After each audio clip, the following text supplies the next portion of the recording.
Hello, my name is Rachel Romanelli, and I am the AMTA Minnesota Chapter Volunteer Government Relations Chair. Today, we're going to review licensing massage and Asian bodywork therapy in the 2026 legislative session, House File 362 and Senate File 1131.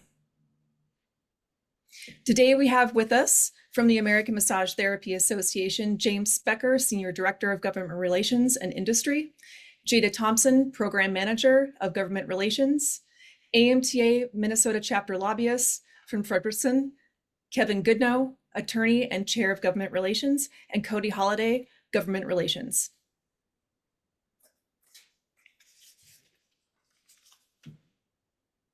So let's go ahead and start with the review with our AMTA National Government Relations team, James and Jada. Can you please share where the massage industry is and what the AMTA National Government Relations key objectives are moving forward?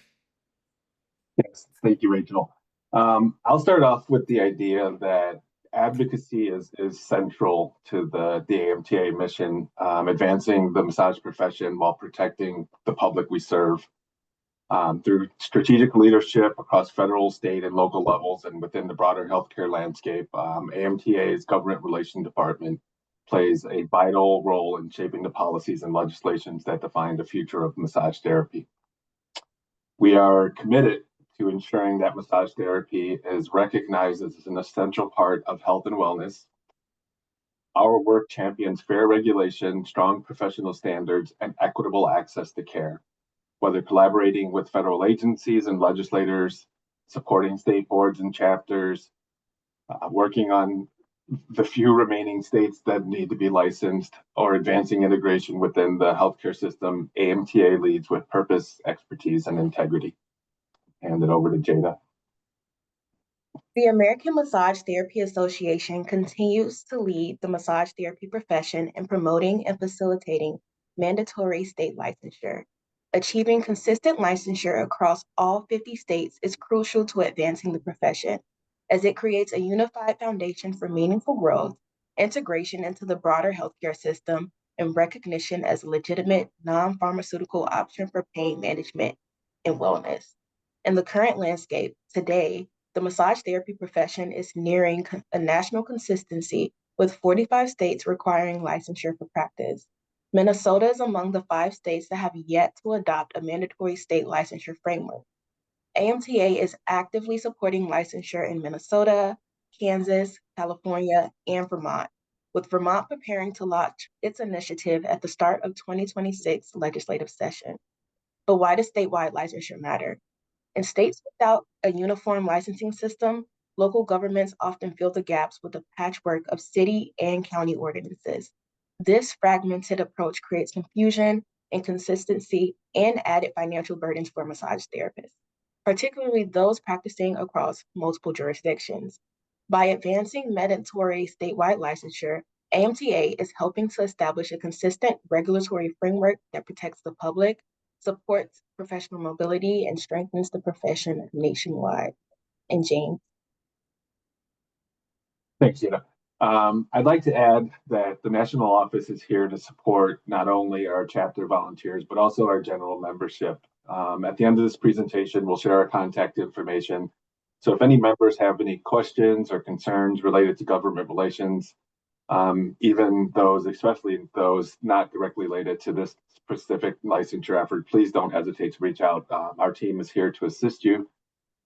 With that, I'll turn it back over to Rachel, Kevin, and Cody, and the dedicated team in Minnesota who is doing the heavy lifting to advance this licensure effort forward. Thank you, Rachel, again, for letting Jada and I have an opportunity to be here today. All right. Thank you very much, James and Jada. Next, I would like to introduce Kevin Goodnow and Cody Holliday, our AMTA Minnesota chapter lobbyists. Kevin and Cody, please share why House File 362 and Senate File 1131 are important to pass this next legislative session. Absolutely. Thank you, Rachel. I'll go ahead and get started. Licensure is crucial for maintaining safety, professionalism, and the integrity of the massage profession. It provides the very foundation for ethical conduct for massage therapists and supports the ongoing development and evolution of the profession.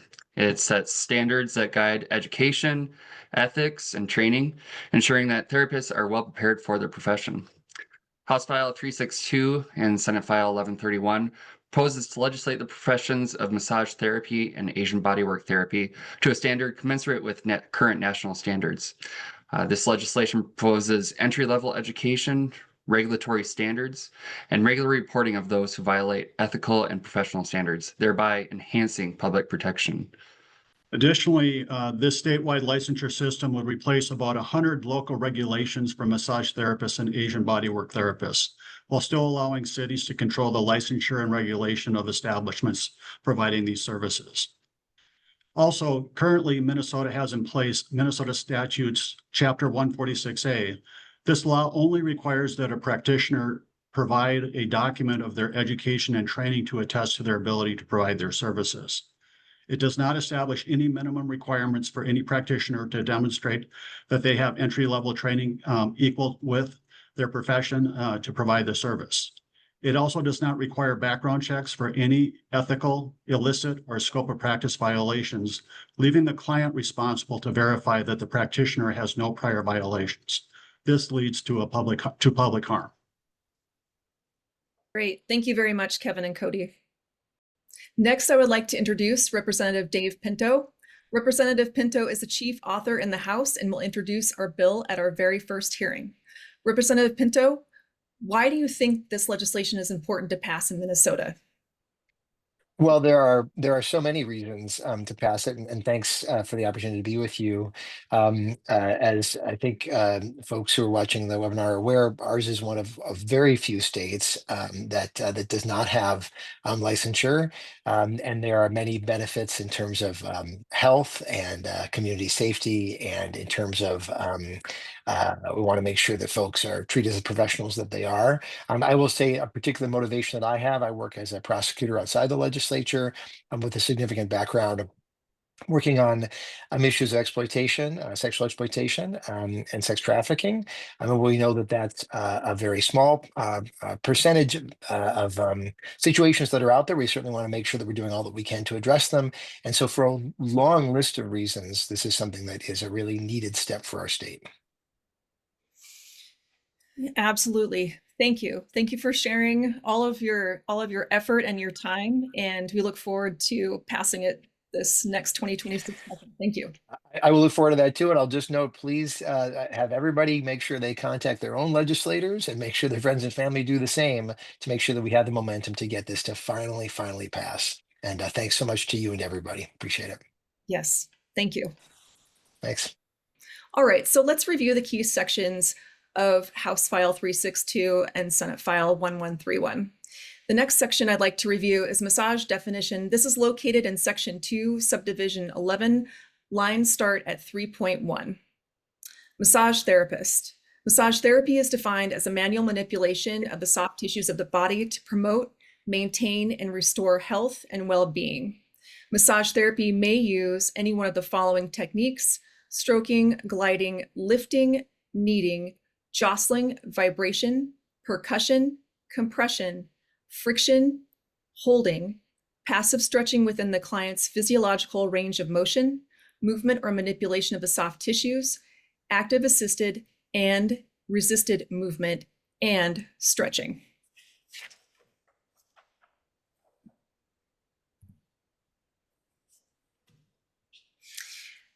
The next section I'd like to introduce and talk about is licensed by prior experience.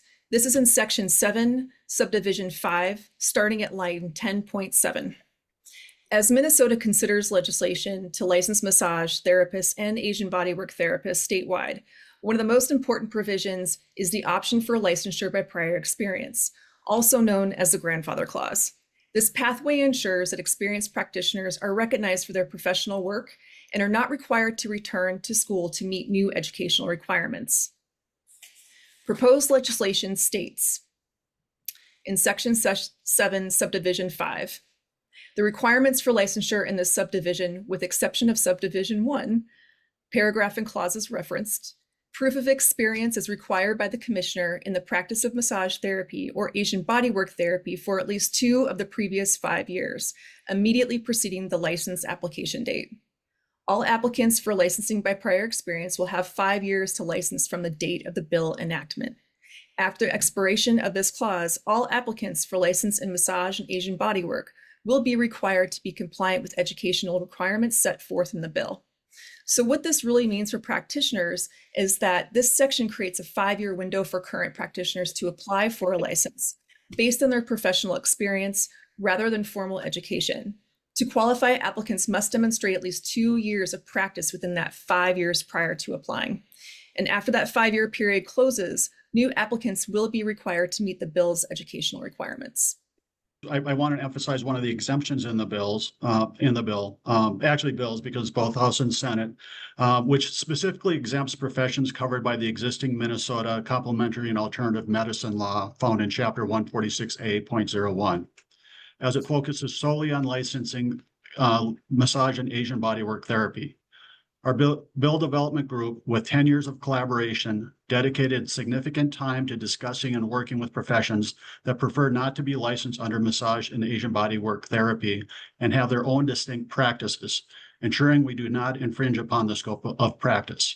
Just a note, as Rachel walked through the definition of massage therapy, if to the extent there's a crossover with some CAM therapies and professions, this is the exemption that applies to them. And I'll just specifically call that out, where it says in the proposed law, nothing in sections 148.636 to 148.6373, which is the new massage therapy proposed law that we're talking about, shall be construed to prohibit, restrict, or regulate the practice of any individual who is engaged in providing complementary and alternative healthcare practices as defined in section 146.01, subdivision 4. Provided that the practitioner does not advertise or imply that the practitioner is licensed according to the massage therapy legislation that we're proposing, and the practices are not designated or implied to be massage therapy or Asian bodywork therapy. Thank you, Kevin. Kevin and Cody, if you can please describe fees and governing board, that would be great. Thank you. Yeah, we'll do it. As with any occupational license, there is a cost of administering that and applying for those licenses. We have broken down in the proposed bill a fee structure for licensing of the profession, including initial license application fee that will not exceed $285. Likewise, for any renewal on a 2-year basis, that renewal would not exceed an amount of $185. And then for any duplicate licensure certificate, that would be $15. Of course, these are initial proposals. These amounts may be adjusted to reflect future costs. And then as far as governance of the profession of the license, the Commissioner of Health will make appointments to the Advisory Council that is under the Minnesota Department of Health. This is reflects current regulation of the administration of the profession being administered under 146A under that CAM statute that Kevin referenced. So the Minnesota Department of Health, there is no new licensing board being created. It is going to be administered directly by the Minnesota Department of Health as it is currently. All right, thank you very much, Kevin and Cody. I'd like to move on to our last slide here and also ask Kevin and Cody this, as our legislative session is moving forward here and starting February 16th, 2026. Kevin and Cody, how would you advise our massage therapy and Asian bodywork therapy public on how to speak to their legislators? Yeah, of course. Rely on your association. Your association here has put together a great wealth of information and resources on how to contact your legislators and your policymakers. So that website there is a great resource, has the option of locating your policymakers, both your state senator and state representative. Using those tools, there are pre-formatted form letters that you may use and customize. We certainly do encourage folks to to use that customization and talk about your personal stories and how licensure could directly benefit your profession and the patients that you serve. So use that form letter, customize it. That will be sent automatically to your state senator and state representative. Follow up with that. We always encourage follow up both in district communications, inviting them to your practice to see what the massage profession looks like, and then continue to engage with them throughout the session. Through the legislative session, there will be action alerts as we approach committee hearings and final passage of the bill. Those are great opportunities to reach back out to your policymakers and encourage them to vote accordingly. And let me just emphasize the fact that the sooner you can connect with people and establish a relationship, the better. They get very distracted during the legislative session. So if you can establish that relationship prior to the legislative session, so much the better for moving this issue forward this year. Yeah, great. Thank you. Thank you very much. And so I'd like to wrap this up in saying that the other resources that we do provide that are available are on our AMTA website at www.amtamn.org. We do have a tab that is for government relations only. Underneath that tab, there is a section or a tab that says support state licensing. We do have some sample letters on there as well if people are needing a little bit more information on how to write a letter to a legislator. We have legislative talking points. We also have a printable poster that people can put in their office and download and display.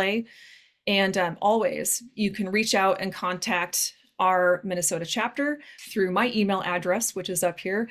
And then I also will say that James Specker, Christine Huber, and Jada Thompson's information is also on here as well for contact. And overall, we look forward to any questions, comments, and to provide support through this legislative session. So all questions and comments are welcome.